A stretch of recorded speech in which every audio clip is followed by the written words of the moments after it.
Germany के अंदर कोई भी बिज़नेस शुरू करने से पहले आपको उस बिज़नेस का लीगल फ्रेमवर्क पता होना चाहिए। ये बहुत ही ज़रूरी है। और इस लीगल फ्रेमवर्क से मुराद क्या है?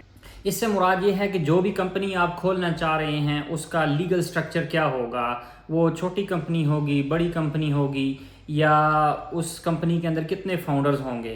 तो आज की वीडियो में हम इसी लीगल फ्रेम को डिस्कस करेंगे ताकि आपको जब भी बिज़नेस शुरू करना चाहें जर्मनी के अंदर, आपको इन लीगल फ्रेमवर्क्स का बहुत अच्छी तरह से पता हो और आप उस लीगल फ्रेम को सिलेक्ट कर सकें।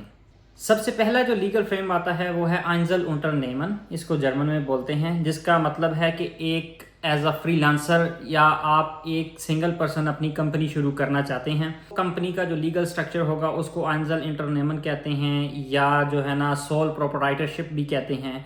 ये कंपनी का जो स्ट्रक्चर है या ये इस बिज़नेस का जो स्ट्रक्चर है, ये नॉर्मली वो लोग करते हैं जो कि सिर्फ खुद ही अपने सेल्फ के ऊपर अपना बिज़नेस शुरू करना चाह रहे होते हैं और उनका बिज़नेस बहुत छोटा होता है, तो वो बहुत ज़्यादा जो है ना टैक्स के मामलात में नहीं पड़ना चाहते, अकाउंटेंसी के मामलात में नहीं पड़ना चाहते।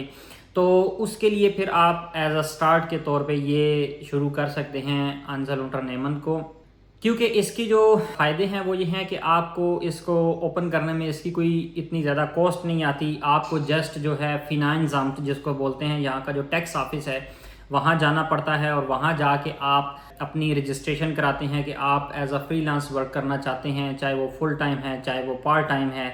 तो इस सोल प्रोप्राइटरशिप में आप अपनी कंपनी ओपन करके अपनी टैक्स आईडी हासिल करके और वैट आईडी हासिल करके आप अपना काम शुरू कर सकते हैं।